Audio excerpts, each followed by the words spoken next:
Oh well, I'm recording it now. So I'm recording now, live here on Facebook, on Intact Community. Join Intact Community if you haven't already.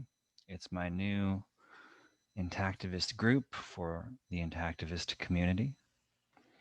And today is day 3 of Intact Radio. I'm doing it on Facebook today. Oh, it looks like it just froze. That's not good. Um, please call in. I'm sitting here all by myself, kind of lonely.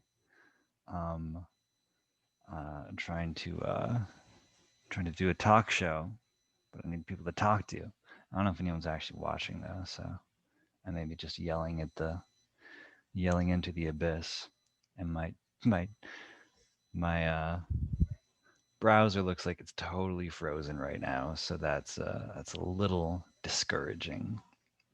So I want to talk today about intactivism. If this is reaching anybody, um, I just saw a post by Prince Malova of I don't know if he has an organization. He's in Africa and does African intactivism. It's a lonely business to be in. I don't know if there are a lot of African intactivists that I know of besides Prince. There's DeGreat, who's the musician. He's great. He does the music videos. They're fantastic. Um, you can find him on YouTube. But anyways, Prince did this protest, and there were 500 people in attendance. Apparently, I don't know if those were just people that came out to see it, or if they're all protesters protesting circumcision, or what the deal was. But I saw pictures of it. I just shared it to my timeline. Actually, it's incredible. Um, 500 people protesting infant genital mutilation in Africa. When have we ever had a protest that's had remotely that many that many people protesting infant circumcision here in the United States? It's incredible. Good job, Prince. You know, with like zero resources, he's been asking a lot of people in the U.S. for a long time if he could, have like a small donation just to do the work he's doing, because it really doesn't take much. But um, he's working with very little, so it's incredible that he's achieved so much. Um, anyways, I have one viewer right now. Dang, Facebook Live doesn't have the reach that it used to. You used to like do these videos and you'd get like so many people watching it. Um, Not so much. I think people figured out how to turn it off. So turn off the notifications on Facebook because it got annoying. You used to get a notification like every time that any of your friends went live. Now I don't think people get that. Anyways, um, yeah, here I am on Zoom. Call in. There's a link up above. Last time on YouTube, I had a bunch of people call in. I might just do that again because right now I'm not getting anybody. Um, what else? Intactivism. Hey, we have another person watching. I don't know who. Someone's watching though. It used to show me who was watching too. This is different than it used to be. Although I'm also doing it on my computer rather than my phone. So, hey everyone. So I'll talk a little bit about Intact Radio and tell you what it's all about. For those of you on Facebook who don't know, Intact Community is an organization that I am founding that will have intactivist groups meet on a weekly basis and discuss various parts of intactivism and kind of discuss what is the best intactivist strategies that we could be using to move forward that we haven't thought of yet. It's kind of um, it's two things really. It's an innovation lab. It's like thinking of new intactivist tactics or strategies or ways of spreading the word about genital mutilation and why it's bad and how we're affected by it. Um, and it is also a way for intactivists to just like meet each other. It's like a social club, you know, like a country club for intactivists, as Tyler Drozd of Foragin said. It's a place where you can meet with like-minded people, just have just kind of like community sort of vibe, you know, um, be together in a space where you talk about intactivism, share struggles, share questions, and yeah, have an opportunity to um, learn from each other, highlight best practices, things that are exciting, that are happening in the intactivist world, intact news. Um, and there's a lot of different parts of intact community that I want to eventually create, but that's kind of how it's going to start. It's just these groups where we talk about intactivism, decide on strategies together, and think tank intactivism together. Um, so please, if you're watching it, I think there's one viewer still. Um, feel free to call in my one viewer. That's all it takes. One on one, talk with me. Unless it's me that's the one viewer because I'm watching this as I'm doing it. But anyways, if not, please join the Zoom link, Zoom call. Talk to me. I'm lonely here. I don't know. This worked last time on YouTube. Oh, Carter Steinhoff is in the waiting room. There we go. Whew. I was like, hey, man. I'm getting an echo now. You should Oh, shoot. mute the computer that or Facebook. I got a new mic. I'm trying to figure it out still, but it looks like it's picking up a little of the audio from my computer. Oh yeah, is that okay? Hmm. It's not bad. I can. It was just a little bit. Now I'm not hearing it. Actually. All right, what about now? Okay. Let me see. Here, you need to talk though. Try Yeah. talking. Yeah. I'm not hearing anything. So I think Cool, it cool. should Yeah, be I changed the gain a cool. little bit. So we'll see. How does the audio sound though? Pretty clear? Yeah, that's great, dude. I'm Nice, jealous. nice. I need to get Yep. my old mic back up here. Yeah. I know mine's not amazing. Yeah. Uh, Well, I mean, I think I gave is it the one I gave to you? Is or what happened to that one? Well, whatever. yeah, that one it's sitting in my garage. The thing is, you have to Okay. set it up and like have it here. And I was in a tent for a long Right. time, Yeah. so it didn't really I make feel yeah, sense. yeah, that'd be a little tough. Yeah, I basically got like the upgraded version of that one for Christmas from my mother. Nice. So yeah, That's not a great. bad Christmas gift. Yeah. I'll Yeah. take it. I'll take it. Thanks, mom. Yeah. Awesome. If she's watching. Probably. Maybe. I mean, does it put me I mean, I just joined a Zoom call, right? It's not going to actually attach my Facebook information to this call necessarily, right? Or no, Would that's how it works. would that be a problem? No, no, I mean, No, it not at won't. all. I can I'll tag tag. my mom right now. Okay, do it. I'll tag No, you. no, I'm not going to tag my Carter mom. Steinhoff. Hold on. I'm not going to tag my mom in it though. But I mean, that would just be unnecessary right now. Like, When are you gonna? Never mind. I won't go into that. But okay, I will. Yeah, that will happen eventually. you're gonna do a Yes, thing. yes. But it's a little out of context right now. A little bit, yeah. You plan that one out. I don't really know what I joined, to be honest with you. I just saw that you were in a live video and there was a link, and I'm here. Yeah, so I'm recording this right now, and Hmm. I figured I should probably actually have a way of announcing that. I think you can do a pre thing for the call for Zoom and say like, "Hey, Jordan's recording this, and he's going to post it on YouTube." So I want Okay. to post this on YouTube. Is that okay with you? Yeah, yeah, obviously. Cool. This is my Intact Radio show, day 3. All Um, right. yeah, and it's part of Kind of the. a impromptu guest here. I like it. Yeah, I Yeah. actually wanted to have you on, so I'm glad you called Okay, cool. because Kill two birds with one stone then. for sure.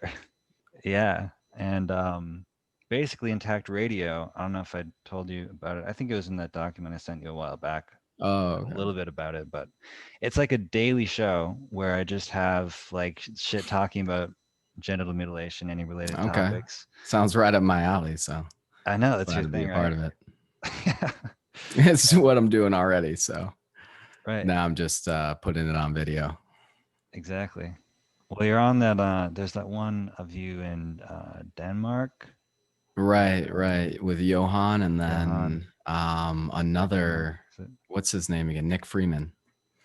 Yeah. Nicholas Freeman, yeah. He does a weekly kind of podcast right now. I think this Sunday, actually, we're shooting another one. The topic is going to be truth and reconciliation. So we're going to talk about restorative justice for men that have been impacted by neonatal circumcision. And you know that I have quite a bit to share Oh specifically yeah. on that facet of this. So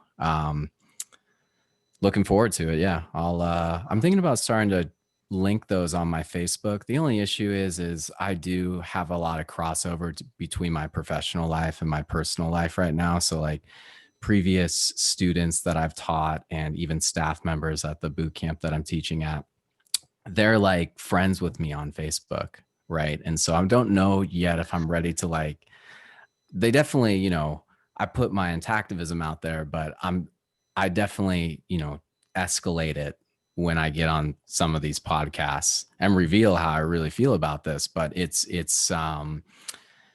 wouldn't really consider it the best look for me professionally. So something to keep in mind. Yeah, that's hard. It's definitely, I know there's some areas of intactivism that I wouldn't necessarily want certain people to see it.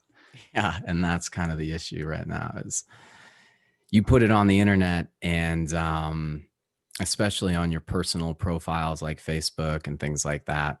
And it it gets distributed quite widely. Yep. Yeah. I think I put my or was intending to put my Facebook account on private so that people can't randomly look me up and be like, although I guess it's already all on YouTube. So if they I just hear you. Google Yeah. my name, then they'll get I it. just said screw it like a couple weeks ago and went like over the top and made it as public at my Facebook as it possibly could be. Like you don't have to be my friend um to see my profile or anything like that. It's like completely unrestricted. I don't know what I was thinking. I was like, I'm going to make a statement. I'm going to be so open, so transparent that I have nothing to hide here.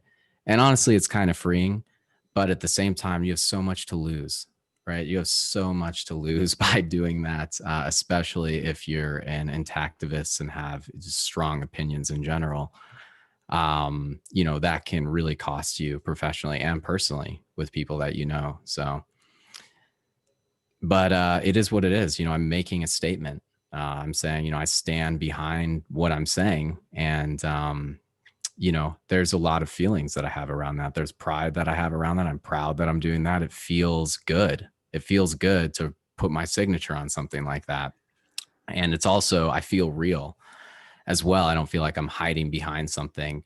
And that's important to me. So, and at the end of the day, I believe that I'm advocating for something that is, just, and that, if people have conflict with that, then I'm not sure if I'm interested in, being a part of those people's lives anyway.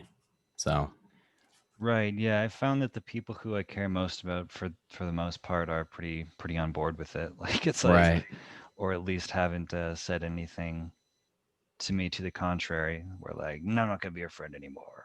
right, At least yeah. I can't think of any. There's a few things that I won't really bend on, and really, actually, this might be the only thing. So I'm pretty much willing to have at least or a relationship or a conversation or anything, or remain diplomatic and but on this issue, it's definitely a little different.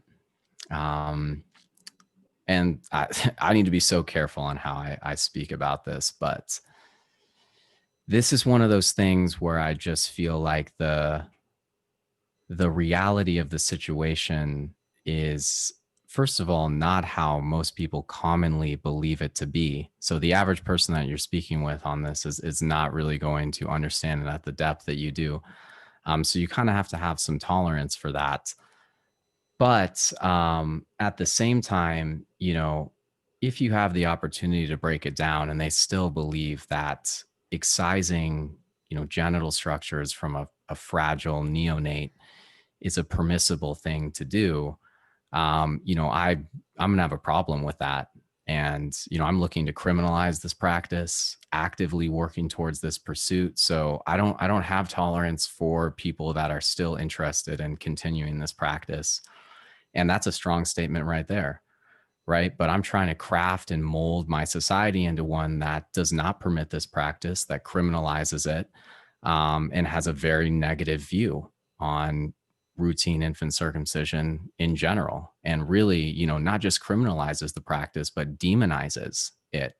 I don't want people to feel comfortable even having this thought that they could do this to their child, because I just find it to be so perverse and wicked and sick, to the core. It's really like a perversion of um, just basic human rights and any ethical, moral, legal, and logical framework that I could come up with would never include something like this being permissible.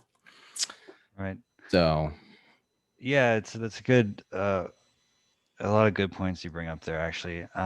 Just the fact that it's like, to me it's like if you were to like have like one rule, it's like this is like the rule number, it's like right, number one, it's the most extremely horrible thing you can really do. There's a lot of topics out there where it's like, well, there's a variety of opinions on something. It's like even something like the death penalty. It's like, well, in certain cases, should it be okay to kill a person? If they're a horrible enough person, it's like, you could make an argument for that. But genital mutilation is like, I can't think of any like argument that genitally mutilating a child would ever, like in any circumstance, ever be okay. There's literally nothing worse that you can do. And yeah, a lot of people don't understand that, and it's like you have to have some leeway for people who just don't know anything about it, or have some reason that they feel they need to defend it, but they just don't get it yet. To be patient enough to explain it to them and like sit down with them and show that to them, and you're very skilled at that. I've always admired your black pilling capacity, as they call it, I think.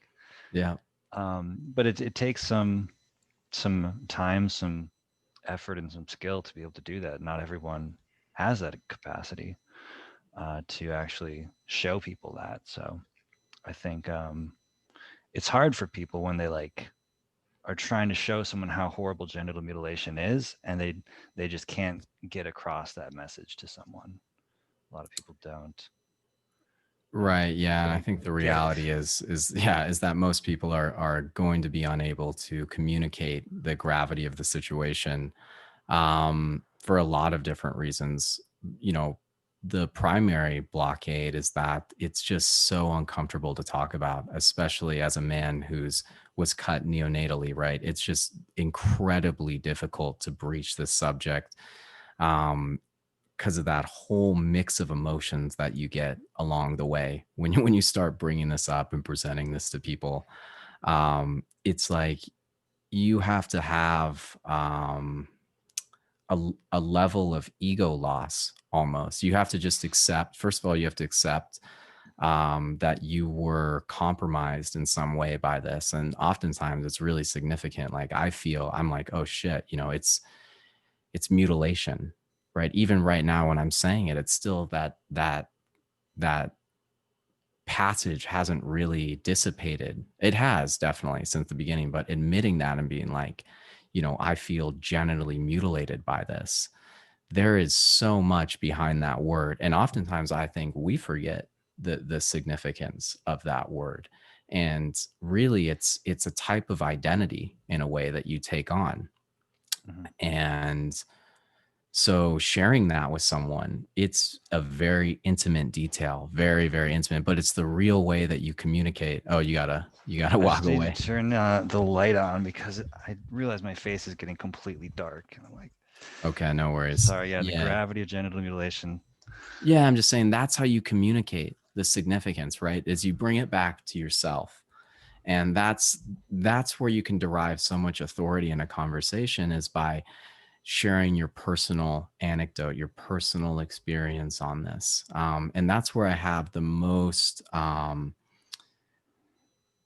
the best conversations with people about this is the ones where I don't go over the top. I'm not trying to create this complete sob story, but I just share kind of intimate details about the physical and psychological situation that I'm in and how this has impacted me. And it's very difficult for somebody to think afterwards, like, well, if he feels this way, the way that I present it is just, and many men present it, not just myself, the way that many men can present this is, why, necessarily, why would any man ever think this was a positive thing for them? And they're out there, but the status quo shouldn't be that, or the average man maybe thinks that way because they haven't been exposed to the knowledge that we have that takes you to that next place where you can begin to recognize it's not just knowledge, it's an emotional growth as well that takes you to that next place where you can begin to actually critically analyze this properly. So that's what was definitely missing the 23 years that, well, I mean, obviously from age 0 to 5, I didn't have the cognitive ability to really judge anything, but in even, the next 10 years, but there was a window of time in which I knew I was circumcised and I was like, this is a good thing for me. So between like 15 and 23, I kind of knew what this was. And I believed that, this was an advantageous procedure to have happen to me. And, I benefited from it.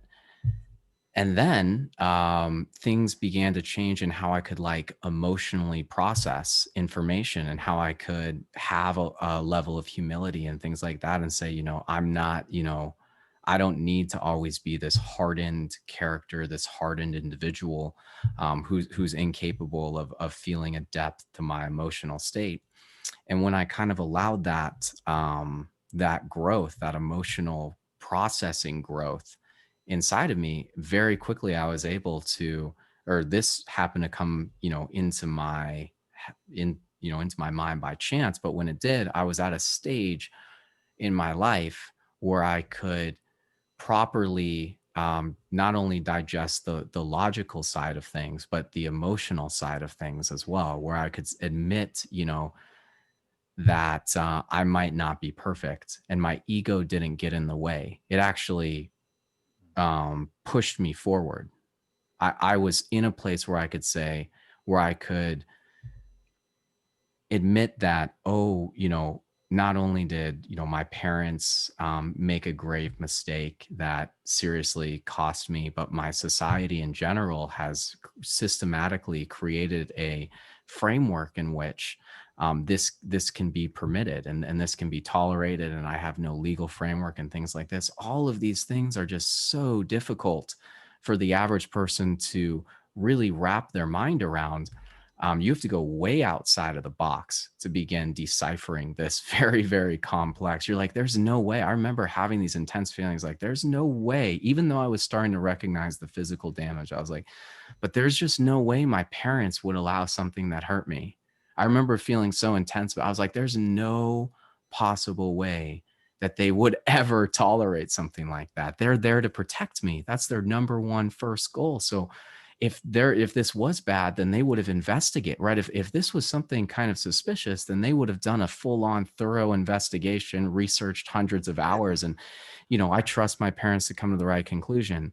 Later, Yeah. did I learn it was the complete opposite, right? There was no type of investigation. It was just completely, you know, a question was posed and they responded yes. And that was the extent. It was maybe a 30-second interaction.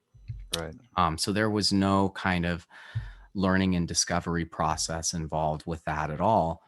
And then in addition, the fact that that would never have occurred didn't make sense to me. I was like, well, if they're going to perform a penile modification surgery, then you're going to really look into something like that. You're going to be sure that that's what is in the best interest of your child. And if you didn't do that, then that would signal, then my parents would be, that's not what I thought my parents would be.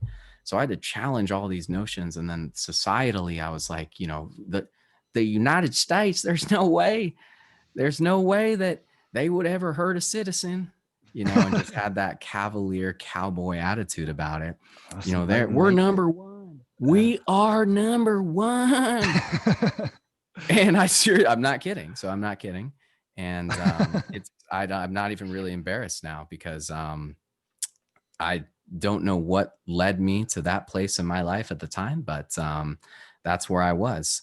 And it was a result of my environment, unfortunately, that led me to have that attitude. But I was able to overcome that. I was genuinely able to overcome that and critically analyze this properly, like someone should. But that process split my mind completely in half. That's the best way that I can describe it. So I can understand how a man does not fully complete this process of um or maybe feels some unease about it, because for a while I felt some unease. I was like, there's something here, but boom, my mind just blew away from it, right? I'm like, there's something. I was like, tip of my tongue about to go and engage on it, and then bam, I darted away mentally. I was like out of the way in a flash of a second. I will not engage on this for another second. And it was like Interesting. I can look back at it so easily. It's like a defense mechanism that your mind has to preserve itself. Because when I actually said, fuck it, I'm going to look into this. I'm going to spend multiple days investigating this, like I was in academia or something. Like I was true analysis, sitting down, writing notes, Yeah. watching videos, right? I'm sitting there like with a notebook, like, okay, okay. And when I did that, at the end of that result, I pretty much, held myself together the whole time through this analysis that I did. And then towards the end of it, I was like, completely, my mind was split in half. Took months to get myself, I went not like psychotic. There's probably a correct terminology for this, but every day from the second I woke up to the minute that I went to bed was complete chaos in my mind. I was fully aware that I had severe penile trauma as an infant that now results in permanent physical loss for the rest of my life. And then when I began to wrap my head around the consequences of that, of the loss of anatomy, and how that impacted me in every intimate sexual moment that I had, I could genuinely like feel the, I mean, like still today, I mean, you can feel the difference. You understand the difference, and you understand the erotic loss, and it's devastating. It's oftentimes incomprehensible. It's only a raw emotion that you feel, and it feels like chaos to me, and dread, and despair, and just the ultimate sense of loss in this unique and precious sense that we have, which is our ability to feel erotic sensations. That's so unique compared to any other sensation of touch that I have, right? I can feel all over my body, and it's nothing like this potent erotic sensation that can um, cause your neurotransmitters to just flare up in ecstasy, the like natural drug that you can feel as a human being. That has to a huge extent been taken from me, and I know it, and I feel it, and I know you know what I'm talking about, Jordan, because I've heard you Yeah. speak about this as well. The emotion is something that I had never felt previously, right? It's this impossible feeling that dissipates to some degree, but it never fully goes away, and there are moments where it just flares up. And I try to, and I've definitely, as the years go by here, I've now 3.5 years of really, under 3 years really, of really understanding this. And there are still moments where it's very difficult for me to deal with, and I suffer for days at a time, for weeks at a time. It comes and it goes. There are moments in time, even months, where I don't think about this at all, but I always come back to it. I always come back to it. And what I wanted to say was, it's almost healthy not to engage. I'm like, what do I have? We have nothing to gain by engaging on this, and everything to lose. I genuinely feel that way. So that's the Short case term for at the, least. yeah, short term. That's the case right now, because I've tried to engage in activism multiple times now, and also in healing, therapeutic sessions, things like that. And I have seen no benefit, and my attempts at intactivism have failed miserably. I can't believe it. Like, and I've really taken it pretty far. I've engaged with elected officials. I've spoken with city and county council members, and really, got through to them, and spoke directly with members of the King County Council. And at the end of the day, their conclusion was they're not interested in elevating my concern to state legislators or taking this seriously at all. And so, it's a it's a horrible feeling. I'm like, oh, I really got through to them. They heard me out. They heard my, my plea, my cry, and they turned their back on me. Right. And then I see everyone else around me, that's not the case. I'm like, God, this is so severe too. I'm like, this is not some trivial issue. This is, what I believe to be a crime of the highest possible magnitude and caliber. And they didn't, necessarily even disagree with me. They just were not willing to engage on it because the consequences of doing so would be severe for them. So anyway, I've gone on Right. quite a long tangent here, but it's not necessarily a tangent, but I think it got to our original question. But What I'll was let the you go. original question? Yeah, yeah. Well, do you remember even? We were talking about shit. This is like my trademark. I'll just go on Carter's the long, best. long. Yeah, I'll just go in one direction and then the next and then the next. It's great for. I mean, that's what this talk show is all about. It's a radio talk show. It's just like shit Right. It's talking, like whatever you want to talk yeah. about. Yesterday Yep. we went over like 80 different topics. So I did this on YouTube yesterday, doing it on Facebook today, trying to figure out what the best way to stream. I think you can stream it across multiple things at once. I just don't know how to do that yet. But Right. Yeah, I think you can use OBS, I think is what it's called, and then Restream is the best tool. okay, I'm look into looking into that. getting into streaming myself. How many can you see how many viewers we have right now? We have like 0 viewers. Hold on, let me see if we 0. have. Hey, not bad. I mean, We now have two 2 viewers. viewers. Sucks you can't see who they are. Yeah, it is too bad. I can see two. There was a way that you used to be able to see. Oh, there's one thing that I want to share really quickly. Let me see if I can find it actually. I think I just share my screen. I love doing this. I mean, this isn't like total shit talking, but it's close. Yeah. Oh man. All right, give me 1 second. I haven't. This is All right, my we'll first post. time actually doing a live from my computer, so I'm not seeing the live anywhere on here. I don't know I if saw it. actually, like, I can see the post that it says like, "Oh, Jordan's doing a live," but I can't actually see the live. It's like the interface where you actually see all the information. I don't know why. That's just not here anywhere. It's kind of Right. weird. Okay. Anyways, oh, what if I click live? No, now I'm looking at other people's lives. I have no idea. Anyways, let's see. What do you have? What do you have to I share? had one thing. I said saved one thing, and I'm looking for it. It was a URL to some article that had recently been posted, but um, looks like I lost it, unfortunately. So, but I'm still looking. I mean, give me 2 seconds. I might be able to find it here.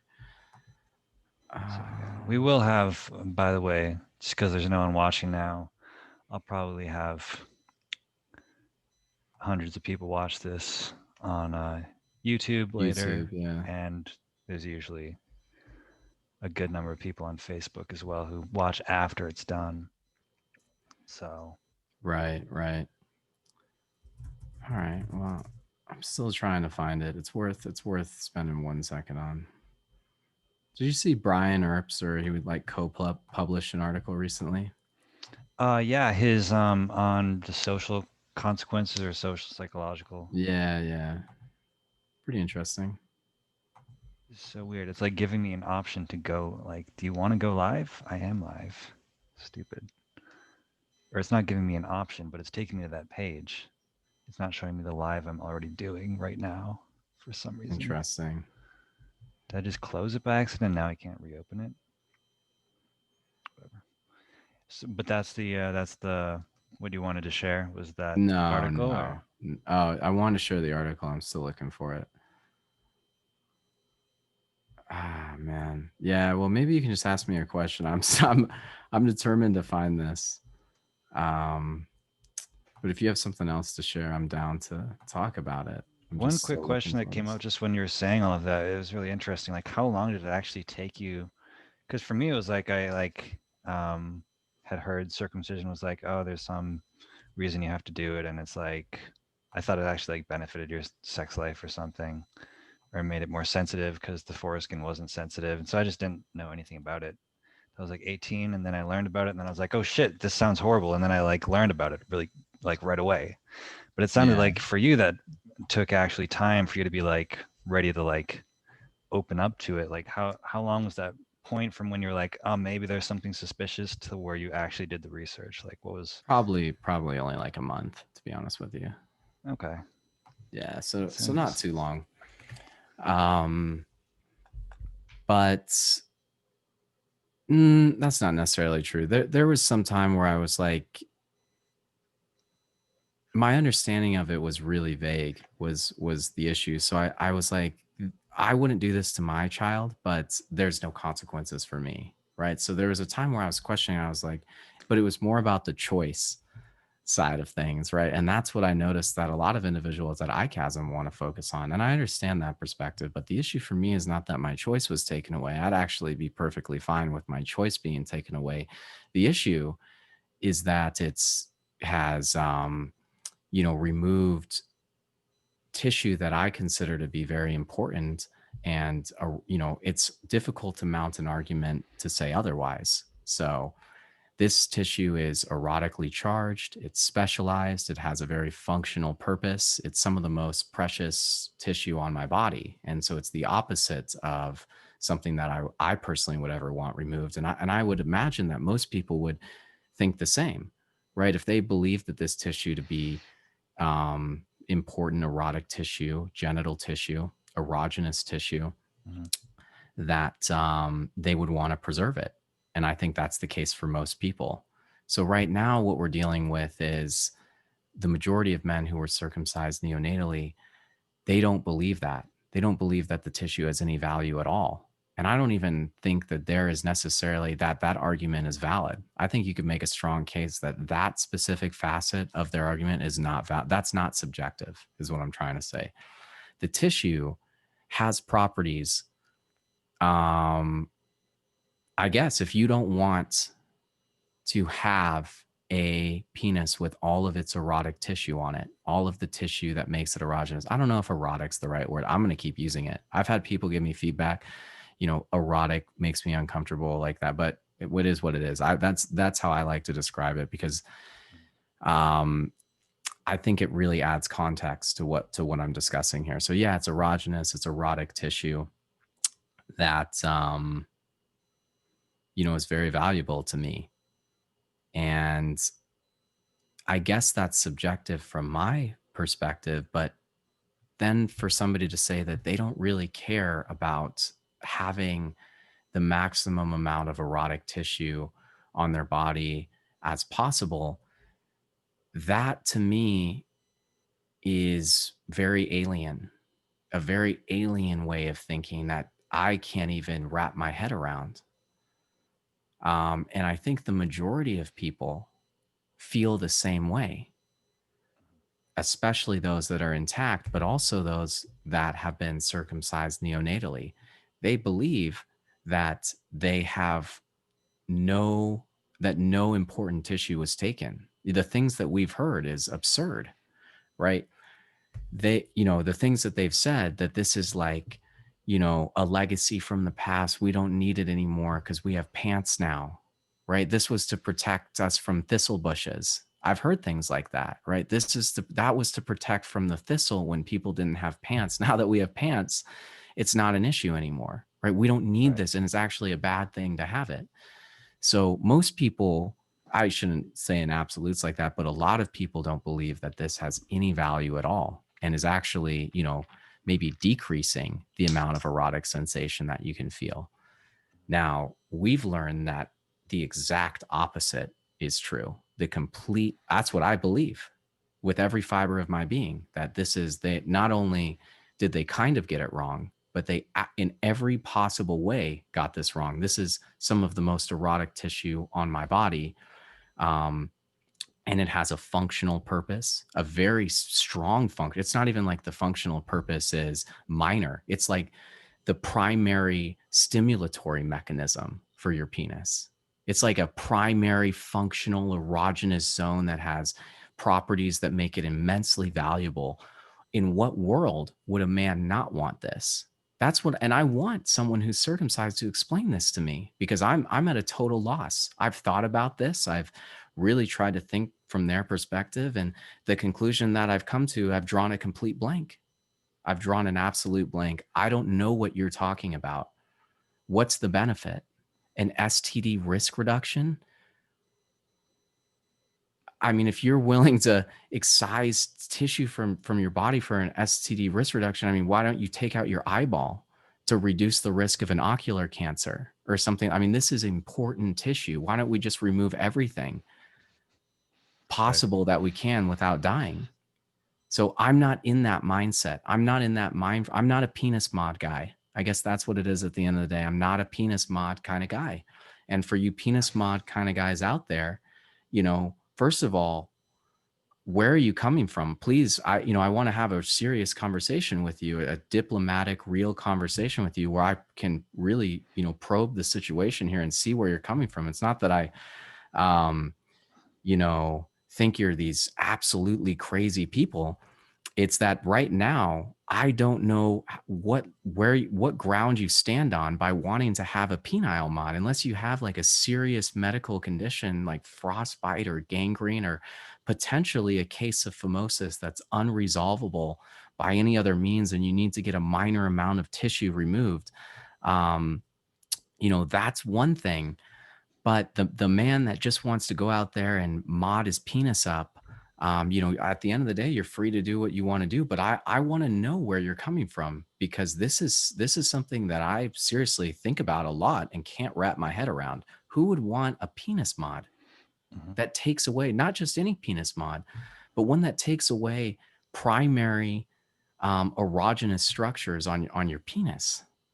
This isn't like a minor little trivial operation. This is really an extreme thing to do. It's not a small little operation that happens. It's an invasive, seriously invasive operation where you lose a significant amount of the erotic tissue. And as we know, there's a spectrum to the loss, obviously. So there's a huge wide range between a couple millimeters of tissue removed and, um, it's hard to quantify the amount, but like more than 60, 70% of the total amount of erotic tissue that can be removed from the penis. So that was the case in my instance. And unfortunately, I'm not even in the minority here.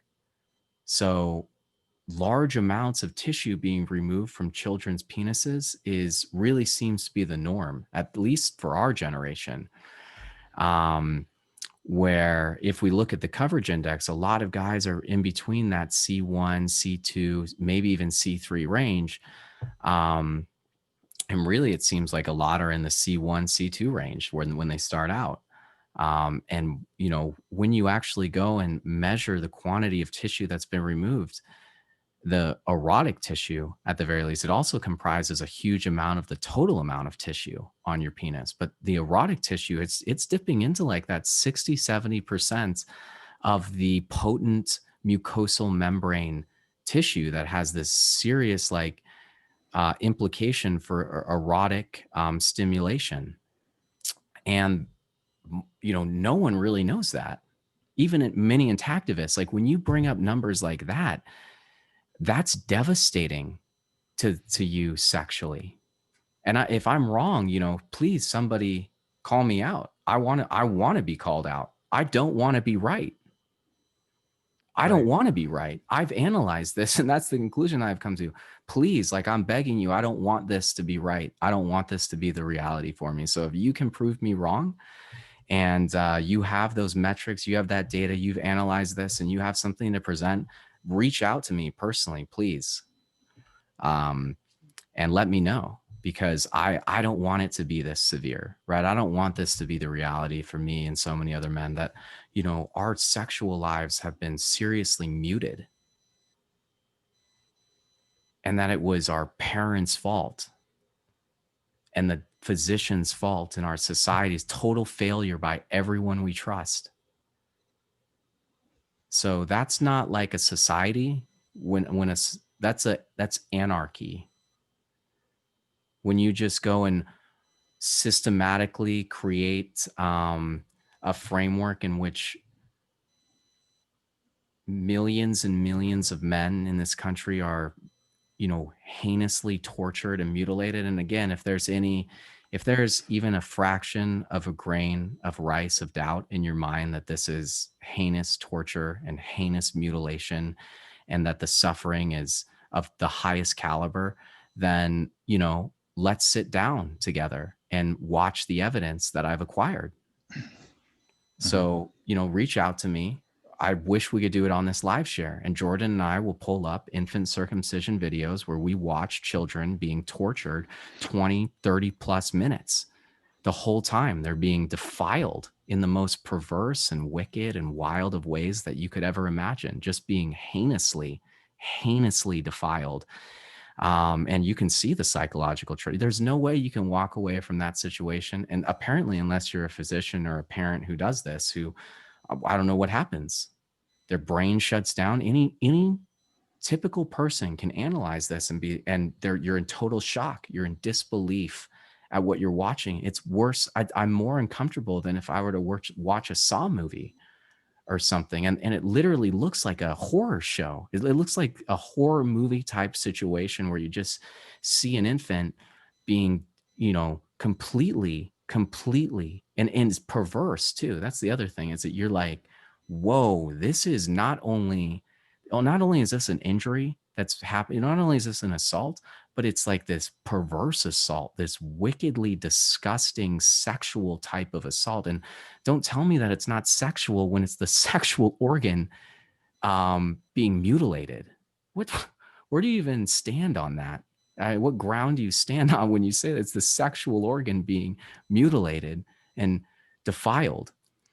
So, anyway, so if there's any doubt among anyone, then let me present the evidence that I've acquired. For whatever reason, there's plenty of it out on YouTube that I've gone and built like a database around. I'm sure Jordan's acquired that information as well. I'm ready to just sit down and we'll watch 1, 2, 3, 4, 5, 6, 7, 8, 900 videos if you want, before you get it through your head that this isn't just a minor assault. This is a crime of the highest caliber, and that significant restitution and reparations and a truth and reconciliation process, anything less than that, that's a threat. That's a serious threat to me and every other man that's been violated by this. And that's when you as a society start making threats like this, that's when the situation gets very serious. So we'll have a time of day where we can present, at the very least, we can present what we've acquired, the evidence that we've acquired over a period of time, and highlight that to elected officials. That's really all we're asking for at first. If that can't even be met, then what type of situation am I living in here? And I've tried going down this already. Is that like a declaration of war against me? I don't know what else to say. Like, not only did you create a framework in which you could mutilate me, and it happened, but then I can't do anything about it, and no one's willing to listen to me in my society. That feels threatening to me. Like threatening, like if you were to put a gun to my head.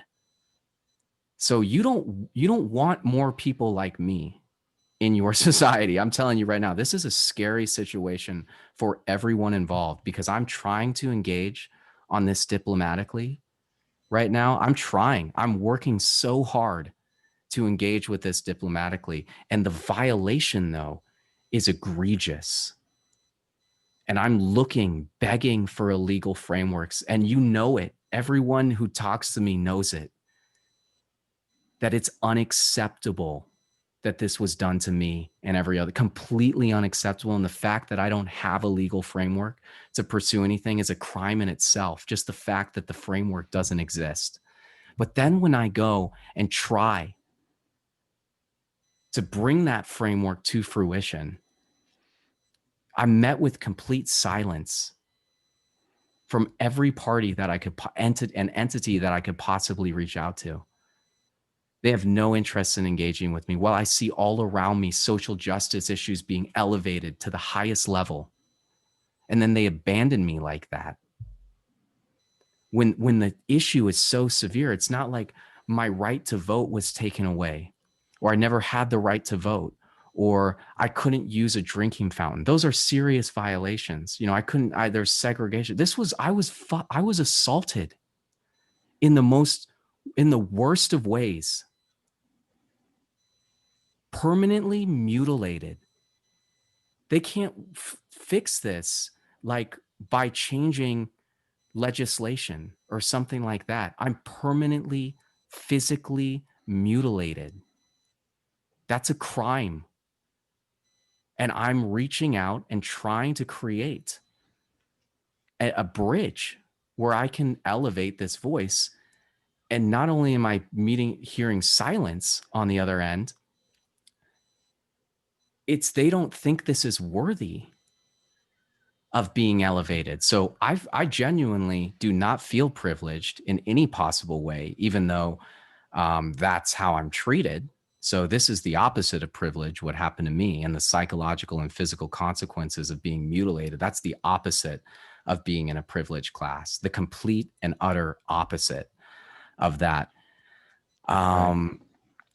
So that's really what I want people to know, is that I'm not afforded certain opportunities right now because I'm considered, because of the color of my skin and how I identify as a male.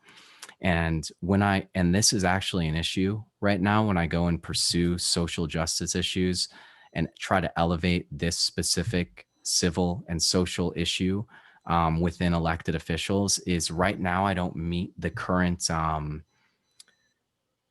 you know, character, the person, the type of person that they're looking to elevate.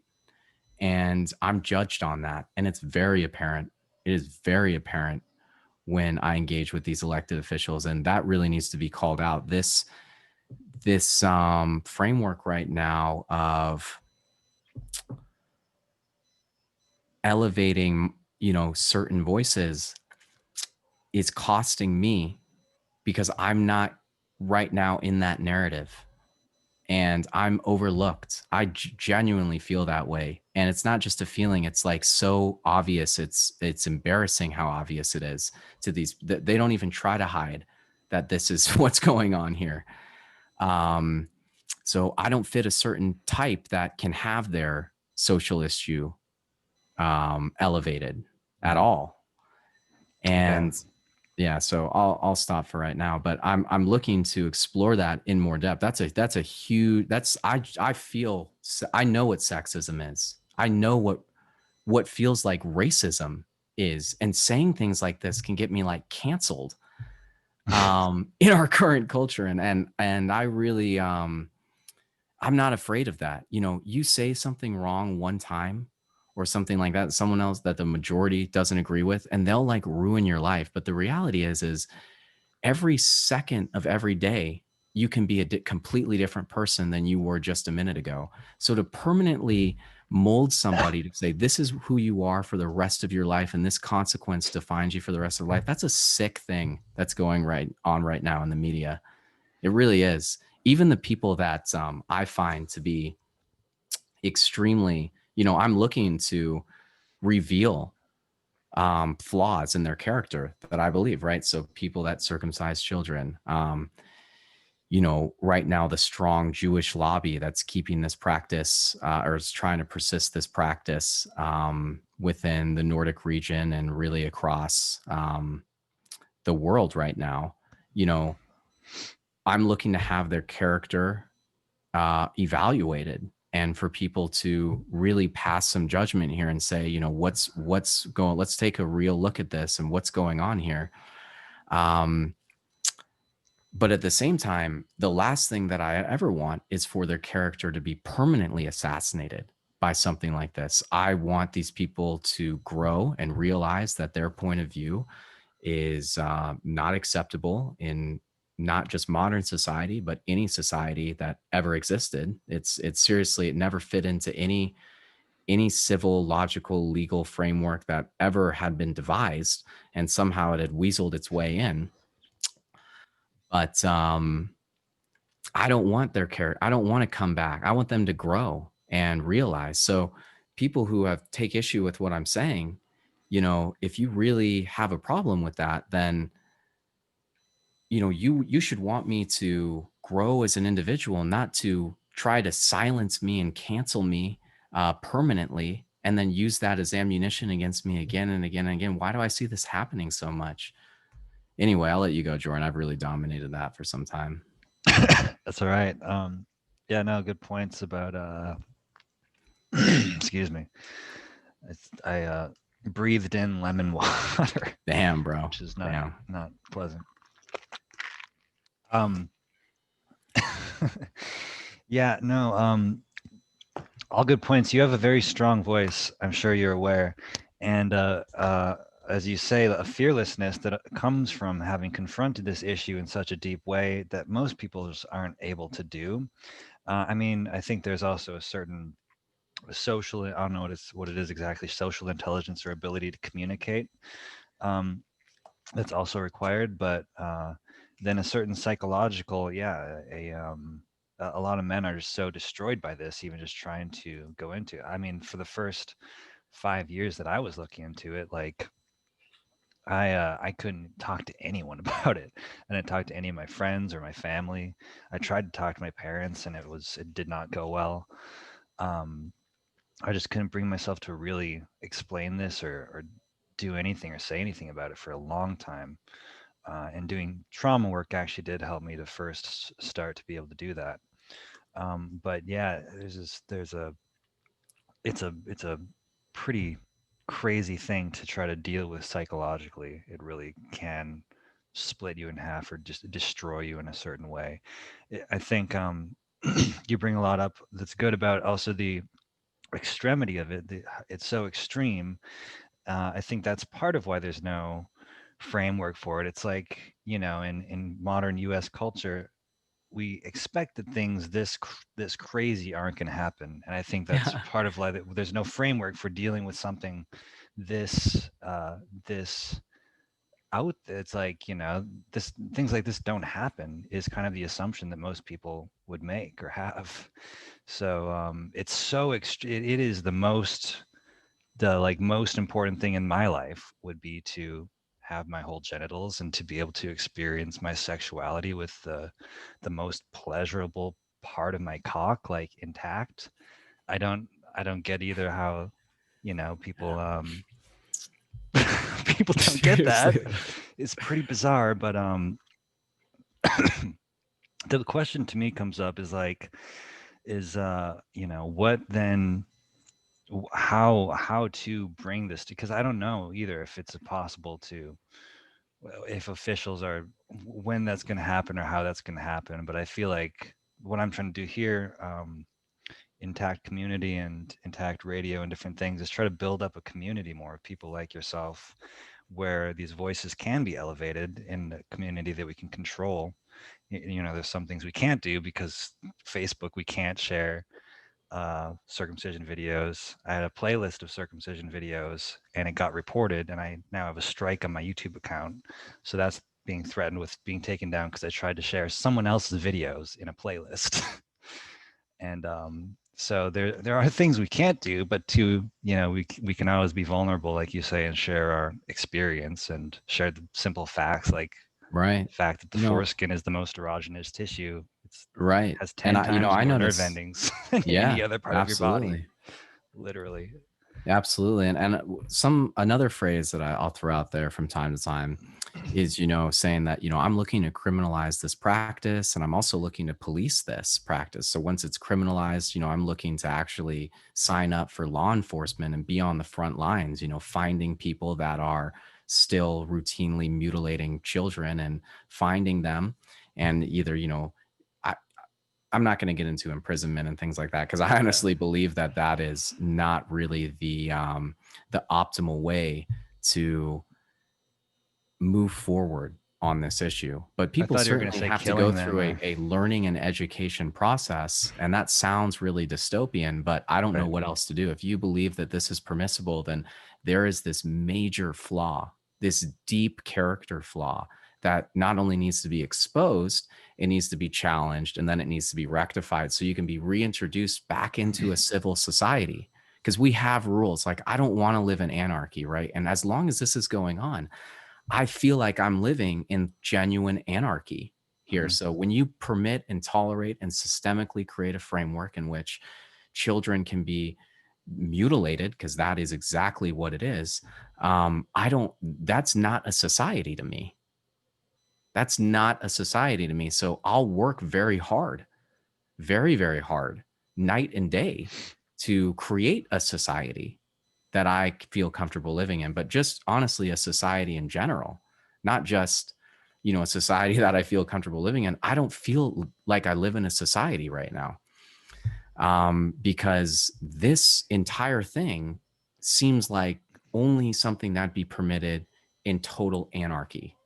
So even like the most primitive of societies would say no to that. Whoa, well, certainly it's weaseled its way in here and there, but you know, if cavemen saw somebody doing this to a child, they would probably intervene and be like, "Whoa, dude, what are you doing? It's Right. the worst thing." It doesn't take a legal system to recognize this, but unfortunately, that's what we have to create here. So there's some deep, deep primitive flaw in people that is not organic or inherent. It really has to be fostered and cultivated.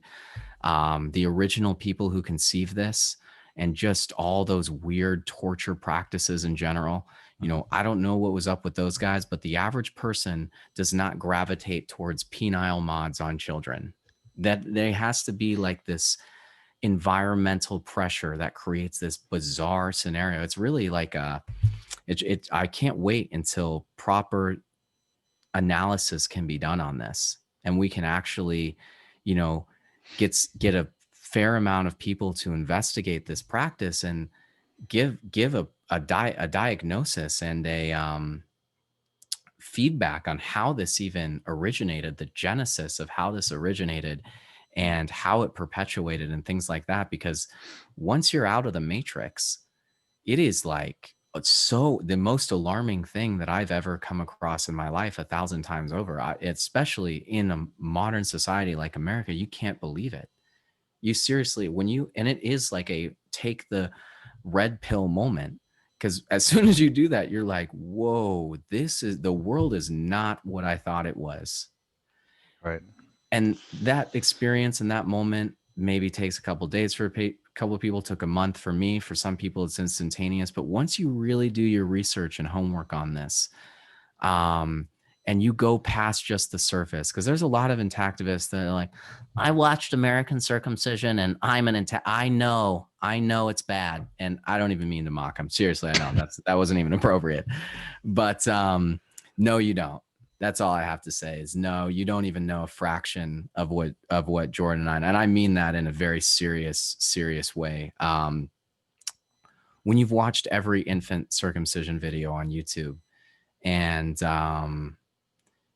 have felt that the real emotional toll that's taking place, that's why we engage on this every day. It's that and other reasons, but you can't walk away from this once you do a proper and thorough evaluation on this. You Yeah. seriously cannot. You can't walk away, because you know that the gravity of the situation is so intense. Um, Yeah, there's really nothing more important than yeah, like that we protecting can be children addressing from right now. genital mutilation. It's it's in all seriousness, it's like You look at other things that are going on. I mean, there's some crazy shit in some parts of the world, but in particular in the United States, it's like, wow, there's nothing remotely close to this that's happening right now. There's literally systemically a million children like every year having their genitals mutilated. That's an insane number. That's an insane amount of horror because it just even just one, you watch that video and you learn that every sexual encounter for the rest of your life, there's this ecstatic, insane, beautiful lovemaking organ that you're born with, and that's gone forever. It's like, holy fuck. And it's That's just so savage. The whole process is so savage. yeah, It's when you're actually watching these videos, it's total disbelief the whole time. Anyway, we'll move away from these videos because I definitely think it makes certain people uncomfortable. But it definitely makes me uncomfortable. Even to think about right now, it's like already introducing these pretty chaotic thoughts because it's not there's nothing I can do. It's right now in this moment, there's nothing that you can do to stop this from going on. And it almost feels like it's not it feels also like disrespectful to myself that this continues to go on. Like I'm like every time I hear about this, it feels like a slap in the face personally to me. For some reason, I really want to be able to extrapolate that and bring that emotion. But I'm like, I've shared my thoughts on this with the world. I got hardly any response, and it's still continuing. So I don't know, after hearing what you or I have to say, how someone can walk away and believe that this is something that they can continue to keep doing. And then also, how haven't our voices been magnified already? Oh my God. I mean, certain issues, they find one person involved in this and bam, they're on, a whole team is created around them or around their cause, and it's elevated. Resources are flowing in. Um, you know, that does not seem to be there's no one really gravitating towards this at all. They're actually running away as fast as they can for the most part. right. So there's no outside force really coming in and championing this cause. They're running as fast as they can and as far away as they can from this issue and don't want to touch it at all, even though it's so significant. It's like the most significant systemic social justice issue. That's what I believe. I'll put my name on that. I'll write my name on that. Yeah, And then no for doubt. anyone that wants to cancel me and ruin my life for saying something like that, let's just have a conversation about it. You don't need to come and personally violate me and invade my space for saying just a comment like that. Um, Well, also, I'll add, I'm not just talking about male genital mutilation. That's what we often end up talking about, but I'm talking about all genital. And I think a lot of people do accept that female genital mutilation is like the worst thing you can do to a human being. I just try to extrapolate that out and like explain like it's actually the same thing. Like it's actually the tissues basically has the same amount of pleasure potential. The procedure itself is the same violent, horrible thing. It's like it's not really different. How is it different? It's the same fucking thing. So it's to me just extrapolating that out from female genital mutilation to male genital mutilation and intersex genital mutilation. Um, and I think then it's like, oh yeah, I guess if you think yeah, about it that way, it's a little bit easier of a jump for some people once they actually get how it is the same. I think But most people have huge resistance to that, and they don't want those issues brought up in the same conversation ever, right? They actually try to really distance from that. And so that really creates an unfortunate situation for us because it would really be advantageous to bring those two issues into the same realm that we're trying to combat here. But that causes a lot of hostility. I notice actually a ton. And it turns people, it's the quickest way to turn people off because they know that this is the worst thing. They know that, or, they know that FGM and IGM are very serious and grave offenses that cannot be tolerated, and that actually come with a significant amount of criminal penalties. That there's, and so if, by bringing this in, by equating it in this way, you're making a very serious statement, almost more than just saying it's mutilation on its own. What you're saying is that society needs to address this, and that is just not something that is on people's radar that they're willing to engage on in any way. Because honestly, the work behind that is significant, and the consequences for people are significant. Um, Religious groups, parents in general, just the whole society in general, to get to acknowledge this as something significant. Because first of all, there's a lot of men right now that consider this to be benign, simply based on the fact that authority figures have, made statements that that is the case. So as soon as that begins to crumble, then you're going to have a significant amount of men that are willing to think about this differently and begin to question this. And when that happens, when you have a significant amount of men that are now aware they've been genitally mutilated as infants,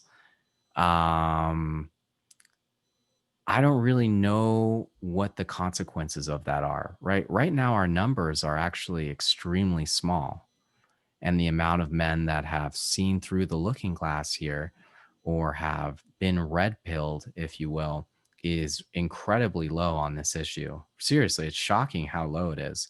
I think Maybe, there's, yeah. I think it's in the millions, but I think, that's still a small percentage of the total In the population. United States, I think probably.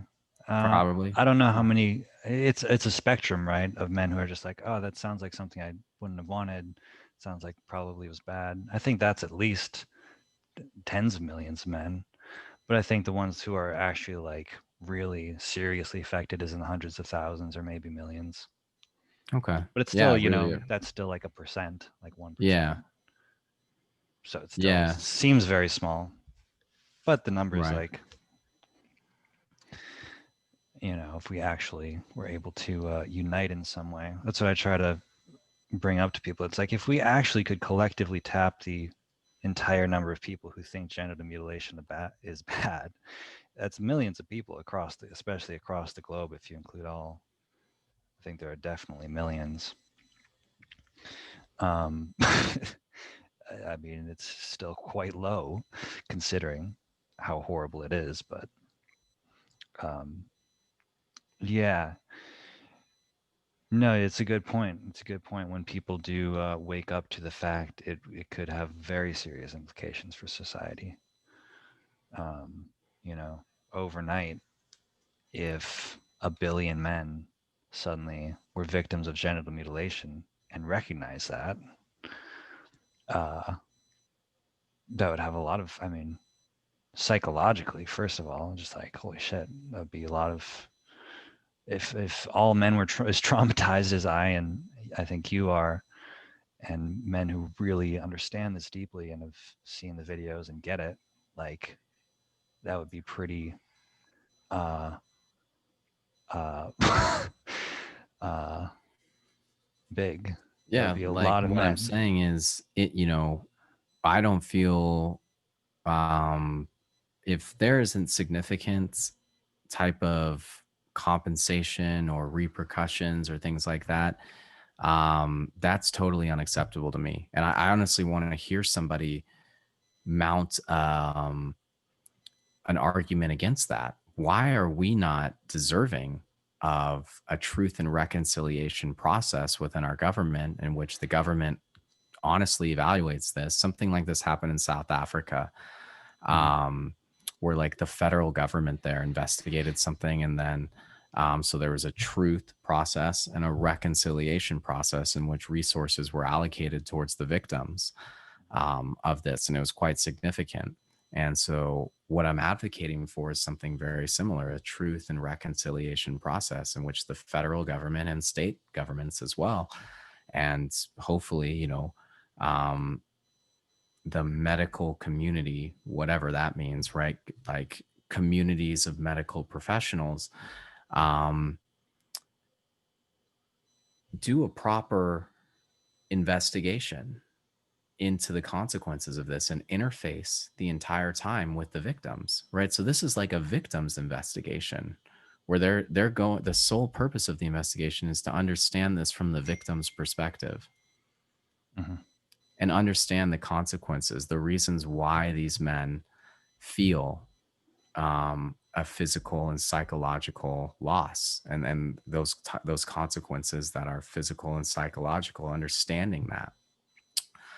And then in addition, coming to a conclusion, okay, so once they understand and can identify that, in mass, men were subjected to genital torture and mutilation, come up with some type of restorative justice plan where we can begin to, potentially figure out solutions to heal this what men feel to be a massive grievance against them. Hmm. So if this was something much more trivial, that might not need to happen, right? And I'm not trying to equate this with other things, and I want to take back what I said in terms of trivial in the context that I'm going to put forward here. But for example, for me personally, if I didn't have the right to vote and then suddenly I was given the right to vote, that would be enough for me. And I think most people are in the same boat. I might be wrong, right? So I might be wrong, but this isn't like that at all in any way. This is a permanent violation on my body that has permanent consequences that can't be remedied with a simple policy change and an apology. And I will suffer for the rest of my life because of this. So that type of reconciliation needs to accommodate that. Hmm. And who would if you disagree with me, then I would love to hear from you. And I noticed that no one ever has anything to say when I share this. So what I'm saying is actually very significant. I'm saying that, first of all, billions of dollars need to be spent on investigating the consequences of this for the men involved, which is you, the US taxpayers, are going to have to spend money on this. And your money is going to go towards exploring the consequences of this for the victims that are involved.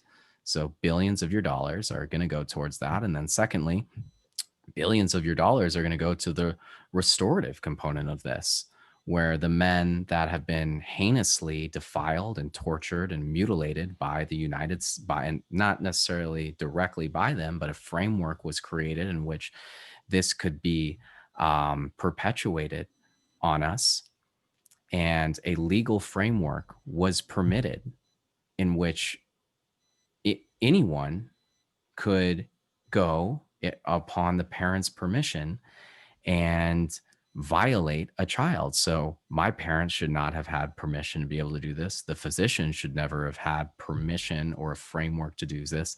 It should never have been permitted at the hospital. It should never have been permitted at the state level, and it should never have been permitted at the federal level. The entire way I should have been protected. Every system failed me. Hmm. Every possible system failed me. It was a systemic failure, and it started at the top. It started at the federal level. At the minute that this was conceived in the United States, there should have been federal entities on the case involved. The first circumcision that happened, in absolutely getting nitty gritty into this case and figuring out what happened and creating a law that criminalized this, immediately criminalized this practice. So the only reason I subscribe to being in a society is for physical protection. So that didn't happen for me. That didn't happen for me at all. It was the exact opposite. Right. So if you want to have a society and have me in it, then these things are going to happen because I don't tolerate being mutilated in my society. And so I'm still refining how I present this and how I pitch this and things like this, but I'm not tolerating being mutilated. And if you think that I'm going to sit back and say, like, you know, an apology and a policy change is enough, that's insulting that you ever would think that I would think that way. That's insulting to me. No one else, who you would think that way, whoever's watching this, you and disagrees with me, you would honestly. So if I went and I strapped you down, or, you know, I hired a man to strap you down and start cutting off parts of your genitals, and I was like, oh, shit, I didn't know. And I genuinely didn't know. Like, I seriously had no idea that this was not in your best interest. I was convinced. I was like, you know, I hired a man. He came, he strapped you into a circumstraint and began excising parts of your genitals off. Right. I was like, I just trust him. Fuck it. You know, and he excised significant quantities of your genital tissue off. And then, you know, you were extremely traumatized. And this was this horrible, torturous experience for you where you suffered immensely, and the rest of your life you'll suffer. And I said, I didn't know. And I totally didn't. And you believed it. You even believed me. You're like, I know you didn't know. What would you want? Would you be okay with, I'm sorry? And then not only that, but this was legally allowed. So this a whole framework, I was protected. That, you know, you called the authorities, they're like, nope, Carter was totally he didn't know. So he didn't know. And this is just, it's a medical procedure. He thought it was in your best interest. So you have no legal framework. And then you went and told everyone, like, I got mutilated. Fuck, I got mutilated and I'm suffering and I'll suffer the rest of my life. And nobody gave a shit. And Right. no one around you cared at all. So this is a nightmare scenario for you. The worst of the worst. Total fucking nightmare to the core. That's what we experience. So no, a policy change and an apology, that's like spitting in my face. If that's all that's offered, that's like spitting in my face. And so many people say that this is a societal issue, this is a cultural issue, you can't blame any one person. Okay, if that's the case, then society needs to do its part here and have a truth and reconciliation process. And it's honestly a privilege that that's all we're asking for. That's the fact that we're approaching it in this way, in this diplomatic way, in this civil way, is really quite a privilege. Right. Yeah. I'd hate to see what will happen if, if we can't figure out a civil way. I'm trying to, do this community building thing, right, and find ways of doing this. But if this continues to grow for, I don't know, more decades, Right? Yeah. I mean, there could be bombings, there could be mass murders, there could be wars fought over this. I'm not necessarily going to condone that in any way, No, I'm not, honest, and I know you're I'm not just either. saying But that the would actually logical, happen. but what I would blow up what the I'm planet. saying is you're threatening me. If You're threatening came to me that. and the society that I want to live in every day. If you think this is permissible, you feel like a threat to me. I feel threatened by you. Like it's like you're holding a gun to my head type of threatening. So that's very serious. That's what I want to convey. And I think that's what Jordan wants to convey. You don't know what you're doing. For me, it's like my purpose in life. I'm very much the kind of a humanitarian. I just want to do good and help people, and that's always just been my personality. And it's like even with that, I would still like be willing to blow up the planet if this issue isn't solved. Like, to me, that's the level of suffering. It's not worth the planet existing for this level of suffering to Okay. happen to anyone. It's You know, that bad. yeah. Um, No, I can't say that I agree with that, but I'm looking to really. engage with you in a You conversation. you would say that if the planet continues to exist with children, with a billion victims of genital mutilation continually just being suffering from this on varying levels, you would say that's okay. If, for as long as everyone else is happy, it's worth it for. Well, I'd rather, yeah, I would absolutely say that. Yeah, I'd rather be alive. I think we're kind of deviating from the original point, but I get why you bring this up. Yeah. But I would definitely rather be alive and be genitally mutilated than be dead and never had a chance at life at all. Hmm. So I That's consider, good. so this is on a totally separate tangent here, but as you know, I'm not religious in any way, shape, or form. Hmm. And I'm really primarily interested in right now biological life extension and seeing if it's Sure. possible to extend our lifespans for as long as possible. Hopefully, um, you know, we could somehow devise as a society a way to extend our lifespans long enough where we eventually can reach a state of immortality or something like that. Hmm. But I don't know. I'm actually shocked regularly that we don't pursue this as a society. I'm like, gosh, if you don't believe in heaven or don't believe in God, or like, and we have a shot at living forever. I mean, Yeah. if not, then we missed it only by like a couple hundred years. It's a very uncomfortable thought, but I'm Wow. really shocked that we're not pursuing, everyone's not getting into STEM fields and engineering and things like that. And we're not all pursuing biological life extension and trying to live forever. Only in the past couple of years have I really began to think about this, but I find it really weird. I'm like, wow, that's kind of strange to me that that's not at like the forefront of everyone's mind right now. And then, really, when you go and open your bakery or something like that feels, I'm not going to get into that. I'm not even going to get into that's insulting. And I'm not in a position to really critique that right now. But yeah, totally separate tangent there. But I really want to foster a community, and they're out there that focus on first of all identifying if life extension technology is even within a realistic time frame, and then second of all what it would take to accomplish that, if it's possible within our lifetimes. Because I'm like, I always talk with religious people, and when I bring these thoughts up to them, they're like, do you really want to live forever? And I'm like, that's exactly why you believe in God. That's Right. like the primary reason. I find it as shocking. I'm like, so that's I want to do the same thing, dude. I don't believe that your way that's not what I believe in at all. But Yeah. it's the same goal. Right. So like, yeah, I'm like desperately trying to figure that out. Right. I'm like, oh my God, if we could live forever, that'd be the coolest. No, that'd be the coolest thing ever. I absolutely want to live forever. We always talk about opportunity divides. The greatest opportunity divide is between those people that are living and those people that are dead.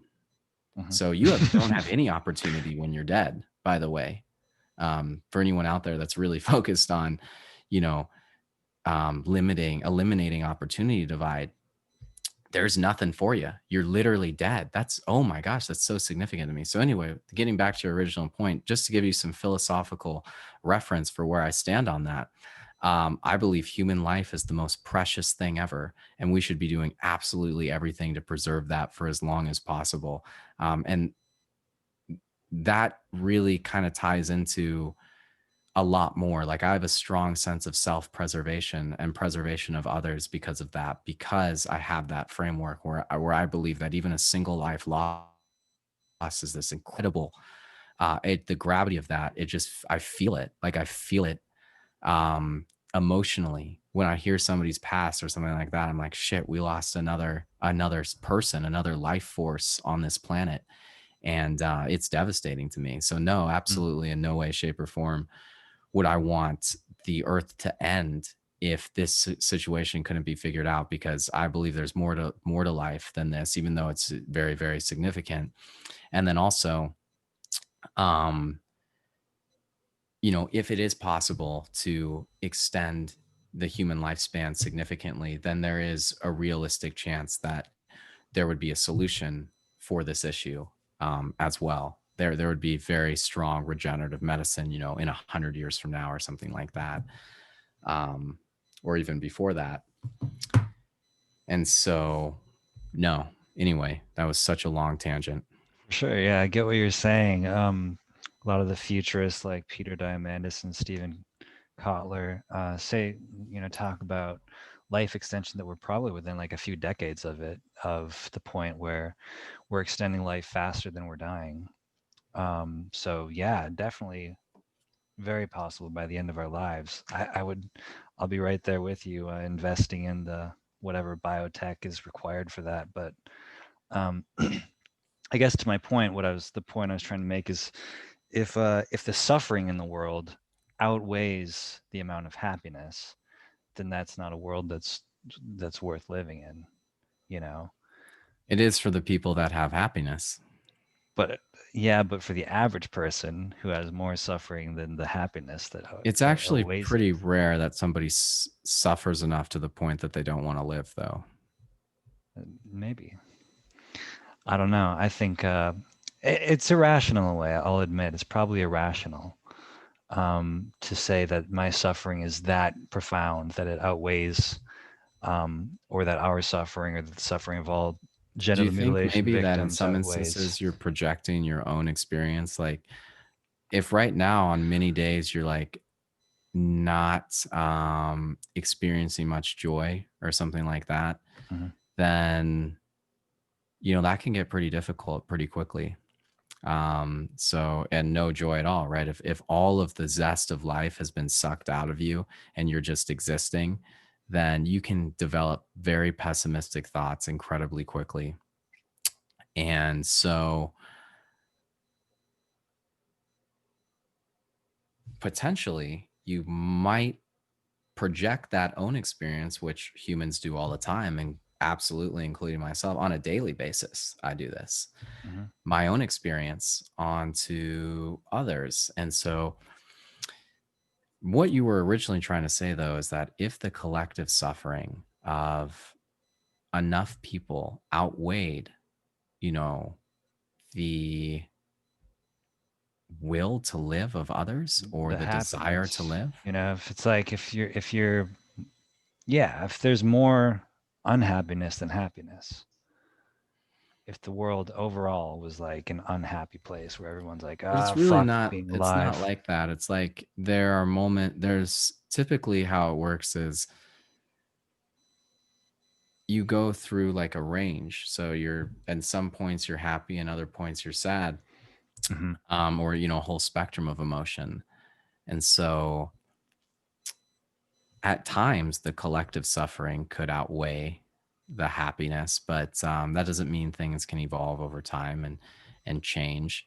But I think it's an interesting thought that you bring up. I totally do not. I mean, even if there's one person that's not suffering to the point that they want to commit suicide, um, you know, I don't think it's ethical to terminate the entire world if that's what you're saying there. But anyway, let's move on from this.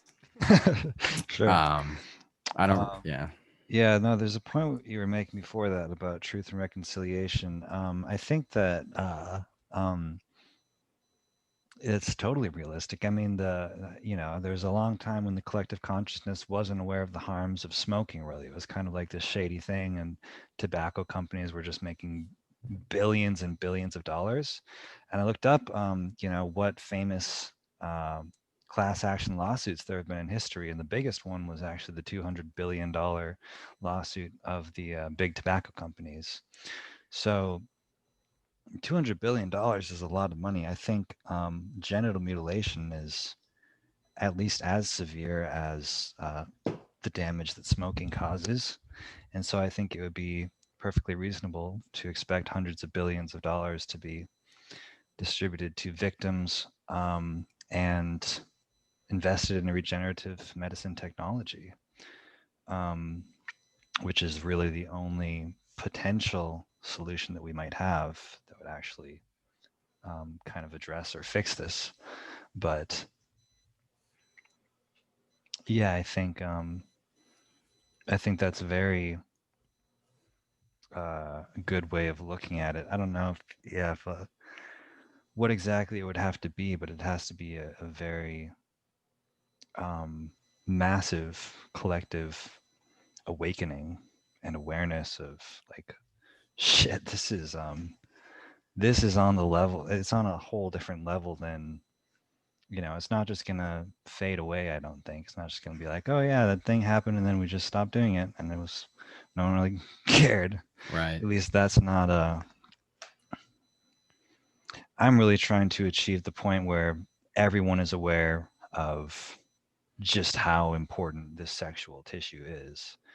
Sort of a sexual revolution that we had with the clitoris, to where it's like, oh, this is actually like really profoundly important sexually. And people are aware of that. It's like, oh, you can actually have an orgasm from your foreskin. You know, it has functions. You have to treat it a certain way for it to be experienced positively. You don't just pretend it's not there, which a lot of people Right. currently do. Um, so yeah, there has to be a massive shift in consciousness around the foreskin in our culture. Um, in addition to the social, financial, whatever consequences have to come, legal uh, punishment for people who try to continue doing it. So yeah, I'm right with you. Um, feeling the energy start to wane a little bit. You want to? I have to go here.